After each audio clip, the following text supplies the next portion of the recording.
আজ থেকে বিধানসভায় নো এন্ট্রি। মন্ত্রী এবং বিধায়কদের নিরাপত্তা রক্ষীদের তাদের আজ থেকে বিধানসভায় নো এন্ট্রি এমনই সিদ্ধান্ত নেওয়া হয়েছে। হাইকোর্টের নির্দেশ মেনেই এই সিদ্ধান্ত নেওয়া হয়েছে বলেই জানা যাচ্ছে। বিধানসভায় এবার থেকে নিরাপত্তা রক্ষীরা ঢুকতে পারবেন না। মন্ত্রী এবং বিধায়কদের নিরাপত্তা রক্ষীরা আজ থেকে বিধানসভায় হাইকোর্টের নির্দেশ মতন ঢুকতে পারবেন না। হাইকোর্টের নির্দেশের ভিত্তিতেই এই সিদ্ধান্ত বলে সূত্রের খবর। বিধানসভার গেটেই ঝোলানো হয়েছে নোটিশ। কি বলা হয়েছে নোটিশে একটু বিস্তারিতভাবে জানি। প্রবীর চক্রবর্তী রয়েছেন টেলিফোন লাইনের প্রতিনিধি। প্রবীর, কি জানা যাচ্ছে, কি বলা হচ্ছে নোটিশে?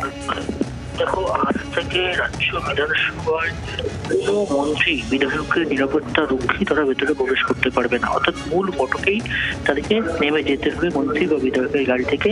শুধু মন্ত্রী এবং বিধায়কের গাড়ি তারা ভেতরে ঢুকবে, নিরাপত্তা রক্ষীরা কিন্তু মূল ফটকের বাইরে থাকবে। এবং এক্ষেত্রে শুধুমাত্র মুখ্যমন্ত্রী নিরাপত্তা রক্ষী এক্সেপশনাল, শুধু মুখ্যমন্ত্রী তার নিরাপত্তা রক্ষী নিয়ে ভেতরে প্রবেশ করতে পারবেন, অন্য কোনো মন্ত্রী বিধায়ক পারবেন না।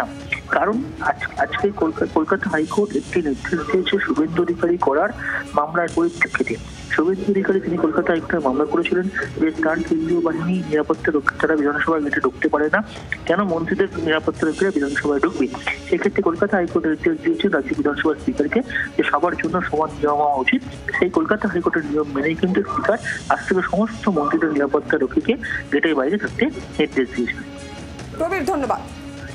আর এ নিয়ে বিধানসভার স্পিকার বিমান বন্দ্যোপাধ্যায় কি জানিয়েছেন শোনাবো আপনাদের।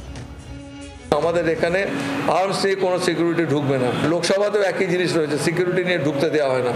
আর্ম সিকিউরিটি তো বটেই। সুতরাং অন্যান্য বিধানসভাতে আমি খবর নিয়ে দেখেছি, তারাও একই রুল ফলো করে। আমাদের এখানে অসুবিধা রেখে আছে। হাইকোর্টের যে অর্ডার রয়েছে তার মান্যতা দিয়ে আমি সমস্ত মন্ত্রিসভার সদস্য সব বিধায়কদের কাছে আবেদন করেছি, আপনারা আপনাদের প্রাইভেট সিকিউরিটি যারা আর্ম নিয়ে ঢুকবেন তাদের ঢুকতে দেওয়া হবে না।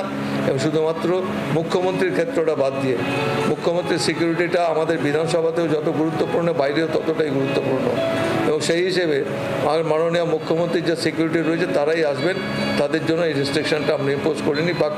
বাকি অন্যান্য সবার জন্য এই রেস্ট্রিকশনটা ইম্পোজ করা হয়েছে। বাংলার আওয়াজ, বাঙালির আবেগ, জি 24 ঘন্টা।